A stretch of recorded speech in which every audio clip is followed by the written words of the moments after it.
Ben, you good for a video? Yeah, just trying to send an email.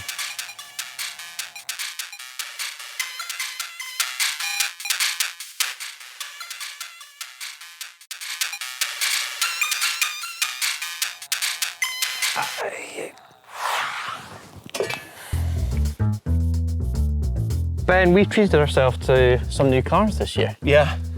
Here's mine. We'll do mine first. You'll be in the next video. Welcome to my 1999 Rover 620 Ti.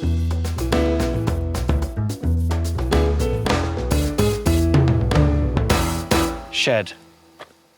It did, you know, Piston Heads does Shed of the Week. Right. It has featured in that. I'm Not not a specific surprised. car, but this is pretty special. If I tell you, Yeah. this is one of 38 still registered on the road. This will be more rare. Well, that's 'cause they were than scraps, some probably. supercars. They were. Yeah. We'll get to that story when we're driving, because it's quite a complicated. There's a and reason they scrapped very them, gnarly Mike. story. No, well, there's plenty of reasons. Rust being one of them, but Yeah. there are others. This is the exact sort of car that you lot on Top Gear would have ragged around the grass field and put through a caravan and not given a crap about. But that has now made them so rare that I reckon they're about to do this. You're talking about it like it's a Ferrari. I'm sorry. It's probably rarer than some It Ferraris. looks like a sort of Colgate I colour. bet there's And- less of these on the road in the UK than 599s. But again, there's I a think quite reason for easily. that. There's a reason for that. I mean, look at it. I think it's quite a handsome car. Yeah? Which Yeah. bit? I don't know, it's just got, I mean, it's uniformly it's got shit. that kind of... There's no redeeming feature on this car. And that, the way that it sort of is a full ensemble, I'll give you that. I think But it's got that thing the Mondeo has. It's that just like mundane, but actually quite good looking. It's even more mundane, though, than a Mondeo. I mean, if I tell you it cost me 1,500 quid from the Isle of Wight. So nice salty air, nice and cheap. And it's been cleaned here with it a is. Brillo pad, which I think is great. Aesthetically, it's 1,500 quid. I mean, I don't think I've seen sun damage as bad as this. Or the possibility is there was a tarpaulin on the car and it's just Rubbing, snapped just rubbed on a off. windy island and done that. What about the scratches across the entire surface? How do you think they've achieved that? I genuinely don't know. It's had about 9 owners. Yeah. And yeah, it needs a trip to the smallest cog to get a repaint. But Right. Kingfisher Blue, I reckon, will come out amazingly. Imagine this, repainted and all buffed up. Do you think you'll triple the value if you triple the cost of actually doing it up? Absolutely. Yeah. Because it's so bloody rare. When I bought the Rover, I used the sponsor of today's video, Car Vertical, to make sure I wasn't buying a car with a dodgy past.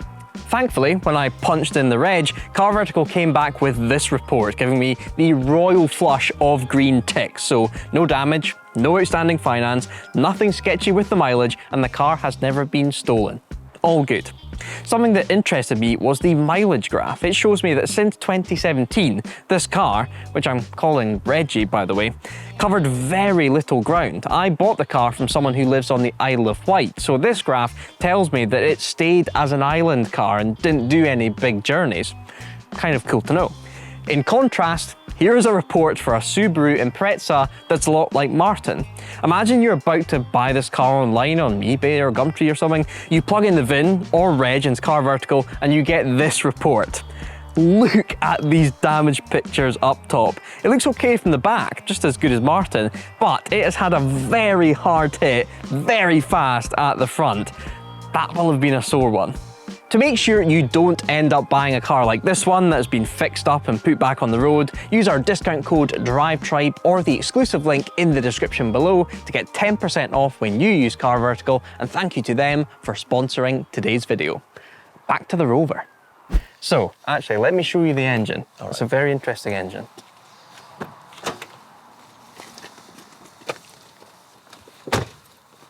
It didn't pop there, did it? Nope, that So didn't it's work. mechanically sound as well. Oh, I popped the boot. That's why. Okay. I need to learn my car better. We'll leave the boot open. That didn't pop either. Oh, it has. Right. Wow. There she is. Yeah. There it is. Where am I going? Yeah. Fresh battery. fresh-ish battery. Yep. This is the Rover T series. So everyone freaks out about the K series, all the head gasket problems. This one was their, I mean, this was their Cosworth. This was their Cosworth YB. Right.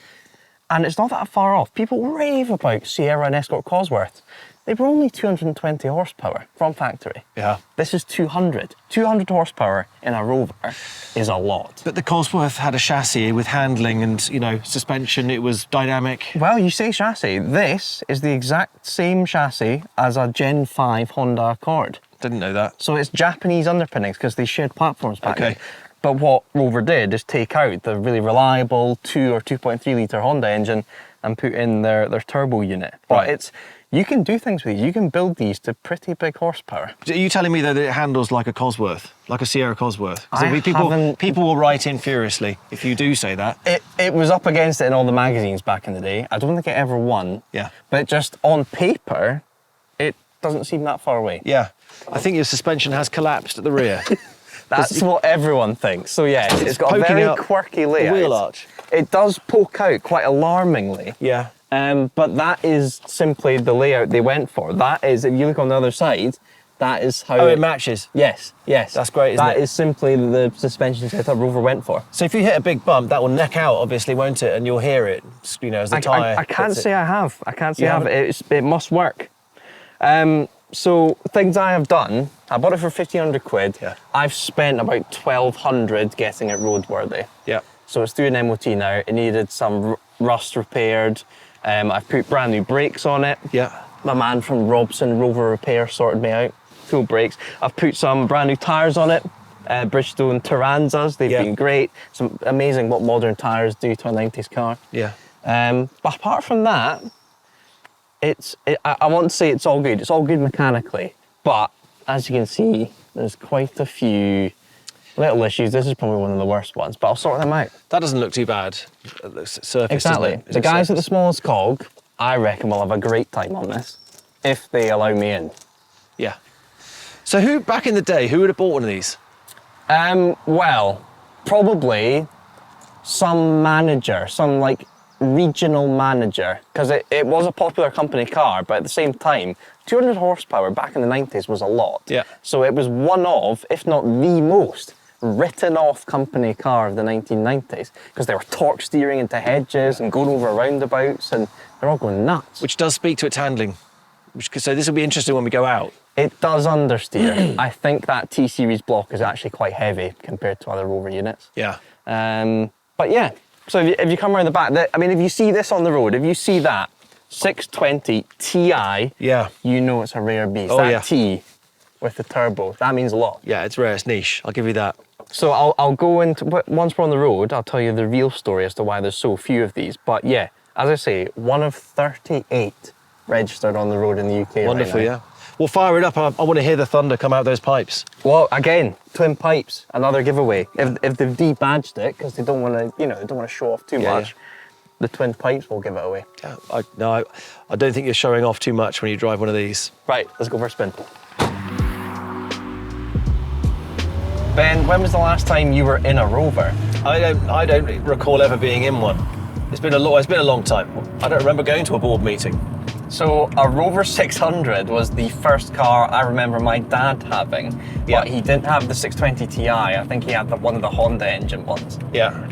But I found I've got a kind of weird, it's kind of how I choose cars. I choose cars from when I was a kid, but the hot ones. So my granddad had a Mondeo, second gen Mondeo. I then bought the ST200. My dad had a Rover 600. I've now bought the 620 Ti. So it's some weird sort of one-upmanship versus Well, my dad and granddad. It was an aspirational car in their time, isn't it? Basically, I think it's you cling on to the kind of car that they would have aspired to have had. Makes sense. What would that have been for you? I don't know why I didn't think of this before, but I mean, yeah, my dad's car was the Rover SD1. Oh, cool. And that was the bomb. And I mean, he drove the wheels off that thing. Every journey was a kind of almost like a rally stage. And it was great. It was also, that was the sort of police interceptor. And it was a great shape. It had that Daytona-ish wedge nose, really cool bit of kit. The Rover they did make some cool cars. And actually, as much as I've been harsh to you, this pulls really well. It does. And, 2-litre turbo. yeah, and that suspension, I'm beginning to sort of actually see that they've beefed things up. I was looking under the engine actually, in the engine bay, and the struts there, the mount. Yes. That's not just, beefy. it's really beefy. And it's quite a hard ride. That rear suspension clearly is put in place to put up with some serious cornering forces. You would never believe it by looking at the shape of this car. It looks like a proper lamb, doesn't it? But underneath it, it has got some punch. Can you smell a little bit of exhaust smoke? I mean, I've put 1,000 miles on this car. I can't say I ever did, but now that you say it, I thought that was just Rover smell, but there possibly is some ingress going on. Do you find yourself getting a little bit sleepy behind the wheel after, 20 minutes? But I can't say so, no. Okay. Maybe I'm immune to it. I've never owned a turbo car. Yep. I've also never owned a car with a functioning sunroof. That is actually something. I mean, even mine keeps breaking on our Look at van. that. It's always breaking. And to have one that works properly. On a 90s it's pretty Rover. slick. Yeah, very happy with that. So I'm going to get rid of some of the exhaust fumes. That's it. Or maybe that's the trick. I mean, I like the trim. This is actually quite funky, this little bit of door trim. I think the owners used to have jumpers that used to be sort of matching material. Yeah. But you've had a bit of something's happened on that side. Yeah, it's falling sagging a bit. So that's another thing I want to do. So I want to re-spray glue that it. back on. I also want to change this to a tartan interior. So there's some very nice turquoisey blue tartans that would match the Kingfisher blue. So I reckon like the middle of these seats. Why would you do that? A mix of, English Rover, Scottish tartan and Japanese underpinnings. What a triple combo that is. I mean, you're really narrowing the market of who's going to buy this car from you, aren't you? For 1,500 quid, right? It's a lot of car. 200 horsepower, 2-litre turbo. Yeah. Considering, well, people don't know it yet, but your car also has a 2-litre turbo engine. Yeah. And that cost a bit more than mine. It did cost We'll get to that a bit in more. the other video. But yeah, I'm really happy with this purchase. So 1,500 quid for a car that's this rare. Let me go into why it's that rare. I'm gonna get nerdy for a second. Please. So up there we've got the Rover T series, which back in the day was, the Rover community were obsessed with it, and it was in the 220 turbo coupe. So the really nice 2-door, kind of like a Prelude rival, to be fair. So when people needed engines, they started scrapping these to take the T series out of it and keep those much more valuable coupes still going. Then the MGZR came along, so the Rover 25 that had all the engines that done to it. People then started nicking the engines out of these again to put in the ZR, so that people had immediately 200 horsepower MG ZR. Yeah. So you've got a combination of keeping the coupes alive, putting engines in the ZRs, plus the scrappage scheme came along just as MG Rover went down the pan. Yeah. So everyone panicked, thinking, well, who's going to support me? Who's going to give me parts? So they saw the scrappage scheme, it looked pretty good, and they scrapped their cars. So if I tell you that 2% of Rovers are still alive today, 2%. Interesting. They sold 2 million cars, there's only 40,000 Rovers left in total. And this is one of the most rare. So that's why I've been searching for a 620 Ti for a long time. So it's the rarity factor. Yes, And absolutely. this one, what's the mileage on this one? It's on 109. Okay, that's not bad, is it? I kind of don't give a shit about mileage at all, because we do so much work to the cars that we make them pretty much new anyway. Like my Mondeo's a great example. That's on like 125 now. Yeah. But it's so fresh.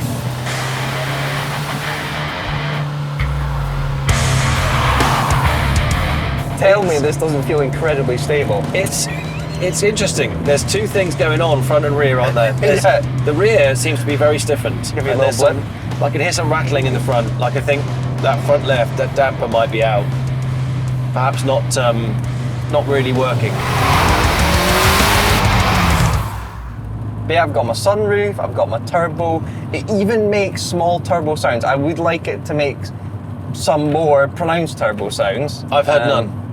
Really? Not one. No. I mean, it doesn't make a flutter, but I heard you doing it earlier. There's a little. You go. It does that. Does it?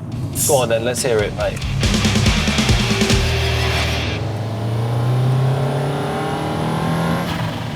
I heard it spooling. Yep. There's something there. I did hear it spooling. You do have to really listen. Yeah, yeah. But I'm hoping by the end of this project, that's going... Yeah. That's the aim.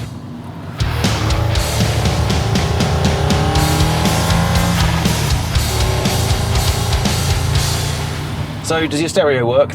It does. It's actually one of my best Bluetooth connectivities of anything I own, actually. I listened to my history podcast on there on the way in. I was listening to History's Greatest Generals. Oh, yeah. It's quite good. Alexander the Great, Napoleon. I was learning all about them. It was great. Shout out to Wellington, the man who helped defeat Napoleon in 1815. He surprised his enemy.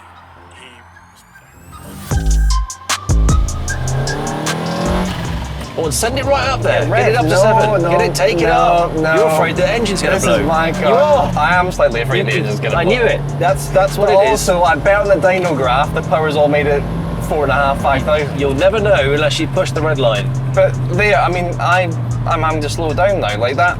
Yeah. That was quick. It is quick. It is quick. How does that compare to your car? Because they're not too far off in power, I don't think. You've got a little bit less power. Yeah. But it's not much. I think mine's 220.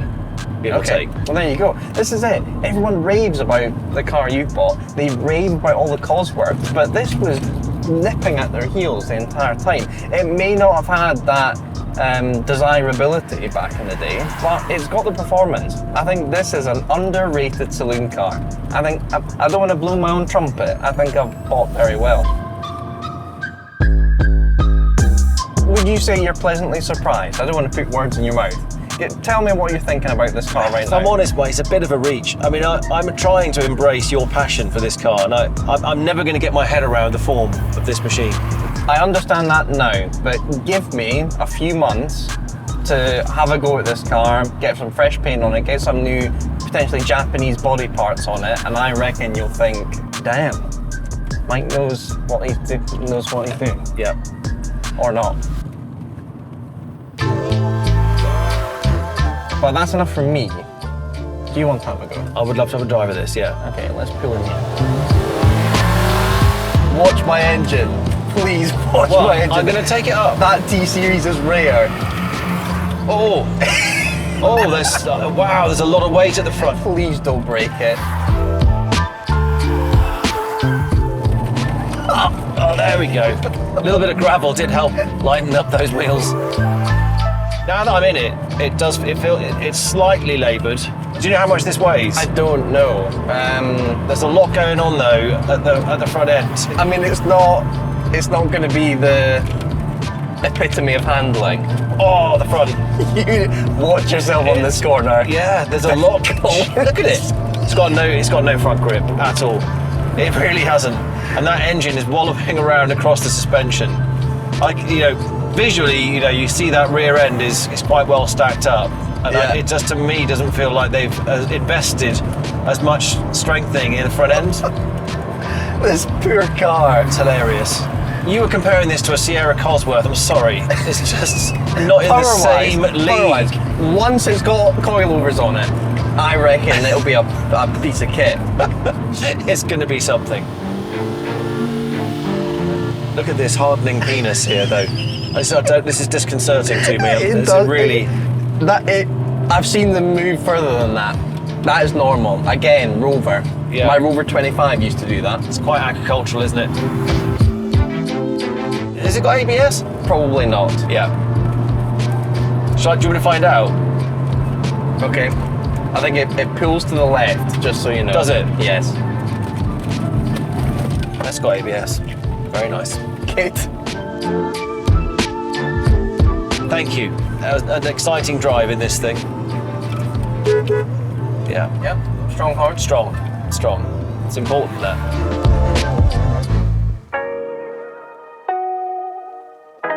I think I'm onto something with this car. I think more people should be searching for the last few 620 Ti's. Well, I mean, I love your enthusiasm for it. And you've talked me through the scarcity of that engine, but then partly that's maybe because they blow up. Well, as I say, it's slightly that, and also because people want to keep the more desirable cars that had that engine in it going. So this poor little knacker just keeps getting scrapped, but I'm stopping it. This is now my stick in the ground. From now on, the 620 Ti is going to become a classic. Well, I think if you can protect the engine and restore the rest, and you don't go crazy with this whole lowering business, then yes, you could make a pretty car. I can tell you're getting iffy about that, and the audience will be as well, because they don't like too much modification, but I think this is right for some tasteful, Japanese-inspired modifications. I'm going to keep an eye on you, all right? You help me, and I will try and help you. If I can just guide you and try and resist that temptation to go nuts and create something that, you know, because there's a lot going on here with the way this car handles. I think how you tune it will be really important. So this is my new car for 2023. The next video will be your new car, and it's just over there. It looks fantastic. I love it. I think the audience is going to love it as well. I hope so. Also, guys, if you want to watch more of Ben, then go head over to Ben Collins Drives. I've seen you driving, what, a Formula 1 car?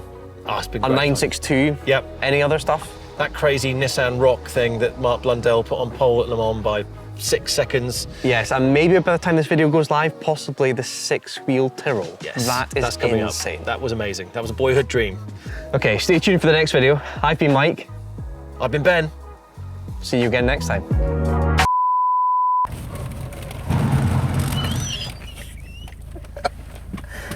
F you, Ben.